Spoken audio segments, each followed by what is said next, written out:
It's terrible. Terrible. Oh my God. Like, I was a little bit excited when I saw the trailer because they were doing the second half, had kind of like the imagery and stuff like that. I'm like, oh, this looks like this could be good. It has a chance. Yeah, it could be good. And I should have known better. I was nervous first when I saw Blumhouse. Yeah. Then I was even more nervous a couple days prior when I found out that it was David Gordon Green and...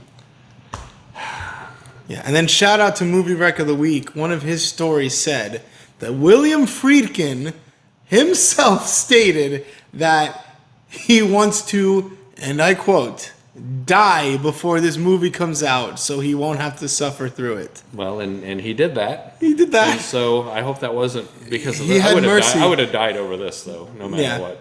Right. I wouldn't give my life for this. No. No. But so we won't spoil anything. But it was just like everything that I hate in horror movies, all these tropes. You bring back an original character only to just completely screw them over. Yeah. Underutilize them. You're disrespectful to the actor. You're disrespectful to the character. You're disrespectful to the fans. I really wish she had not been in this at all. It was just such a misuse of her. Yeah. Ellen Burstyn's fantastic. But they just completely misused her, and I felt like just disrespected her in this movie. It was just an aha, she's there. That's it. And there were no characters to root for. I actually really love Leslie Odom Jr., who played the father in this, but I felt like in this performance it was very just like flatlined. Like I don't feel like he kind of gave his all to it, and I just feel like they were just interested in let's have them talk weird and do scary looking things.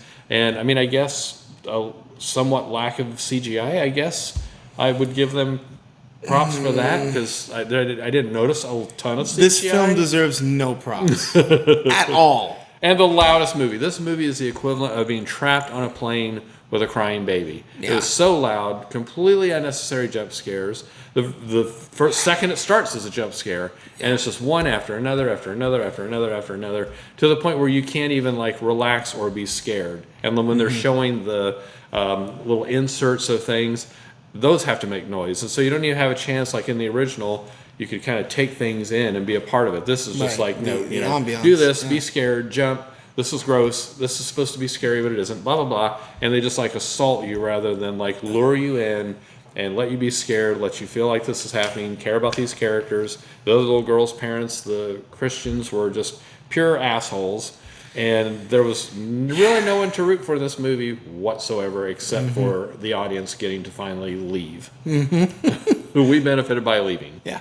Okay, now that it's my turn, I have a lot to say, and it's all negative. So, from the very first frame of this film, you can tell that it is by no means a faithful adaptation of the original. You can tell that it's not worth watching. It has nothing to do with the plot. And let me start with this. In the trailer, we have the two girls who are marketed as being possessed by the same demon that Regan was possessed by.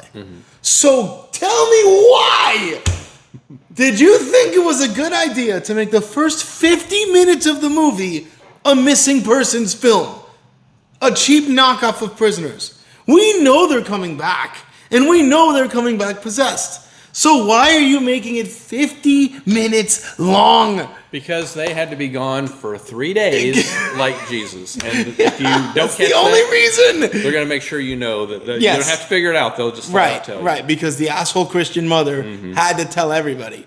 Right, because with the hick accent. Instead of Christ being resurrected in 3 days, the devil was resurrected in 3 days. Like, wow. And they had to be in the ground in order to like connect with the devil. I much preferred Captain Howdy and the freaking Ouija board. Yeah. That made more sense. It did. It absolutely did. And I understand that this girl didn't know her mother and she wanted to go find her, but it just doesn't make sense. No. It all happens way too fast. And the original talks about, like, medicine is what we put our trust in, but it's scarier than faith. I don't know what the message of this even was. Yeah. Because it was kind of like, all faiths are, important, but it didn't really involve all faiths. It just was Christian and Catholic and using roots and things of that nature. African Christianity. Yeah, but it was just like, I mean, I don't understand, and this really isn't a spoiler alert, I don't think at all. But it's like when the possessing stops, it just stops, like for no reason. Like there was nothing that caused They made a freaking deal with the devil, like, which made no sense. Why are you giving in? It made no sense. Like you bring in all these faiths, and none of them worked. Right. It feels like the final message was religion doesn't matter. Don't follow it. Right. And but you're supposed to like believe that faith is what brings us all together, but they haven't watched the news. In the a last better 5 film years, would be Exorcist Non-Believer, because that it feels like that's what they were going for. And let me talk about this. The first film is so great because it's controversial. Because there's so many things that you had never seen before. Right. That Shocking. Regan did. Shock value in a good sense, right? You didn't see people levitating, right? You didn't see pea soup coming out of somebody's mouth. You didn't see Regan's head twisting in 180 degrees. That didn't happen. Right? Additionally, unfortunately, the voice that was the demon in Regan was horrifying. And they decided to use the same exact voice? Like, the original was amazing because of that. Because of the words that he used that you never would have expected. Right. And because of that one scene in the bedroom where the power of Christ compels her. And I think we all know exactly which scene I'm talking about. The only thing controversial about this film is its quality. Right. It's terrible. There's a real quick shot in the church of the daughter kind of like, it looks like she's putting her hand under her dress and like touching herself. But I just felt like this demon is boring as hell. Like, it's like a PG demon. Like, there was nothing terrifying, unsettling. Who would have thought? Actually, I don't even think they were possessed. This is a movie about raising 2 teenage girls.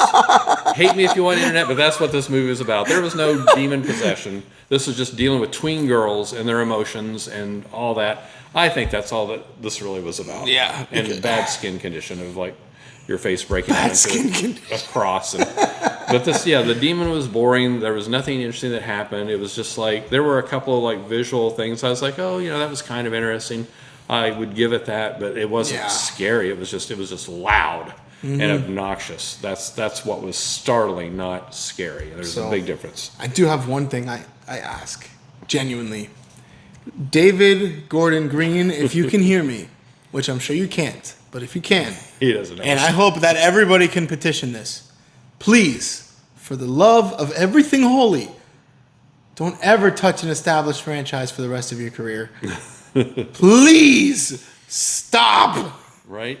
Blumhouse, I don't care if you have the rights to these movies. Quit it. Yeah.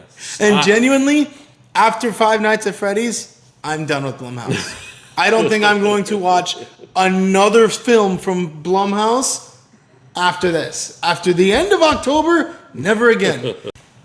The most horrifying thing that happened tonight was us going to watch this movie, not the movie itself. Right.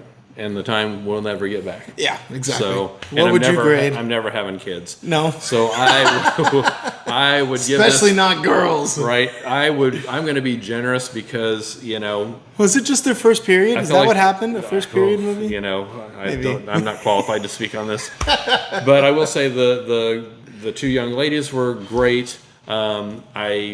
I think that's about all I can really say about it. That was actually really good. So I'm gonna give it a D- just because of those 2 young actresses really, giving their all. It doesn't deserve a D-. Well, I'm. It's the Christian thing to do, is to show love to those who have hurt us. Well, okay. So what I'm gonna say is, this is the worst blockbuster of 2023. You're not gonna believe I'm saying this. This was worse than Cocaine Bear. Wow. And Evil Dead Rise. Wow. I'm giving it a 1.5 out of 10. Huh. Do not watch this movie under any circumstances. There's no need. It shouldn't exist. I'm done. I'm done. And there's supposed to be 2 more coming. There's supposed to be, I don't know why, I don't know where, I don't know how. One of them, like, what? Where are you going with this? Well, I see why they moved for Taylor Swift. So do you want to watch that one next weekend? Yeah, I'm okay. Well, which would you rather watch this again or watch? I'd rather watch Taylor Swift. Okay. Absolutely, I'd rather watch Taylor Swift, and I don't like any of her music. So. But now you are going to get us in trouble. Yeah. I love Taylor Swift.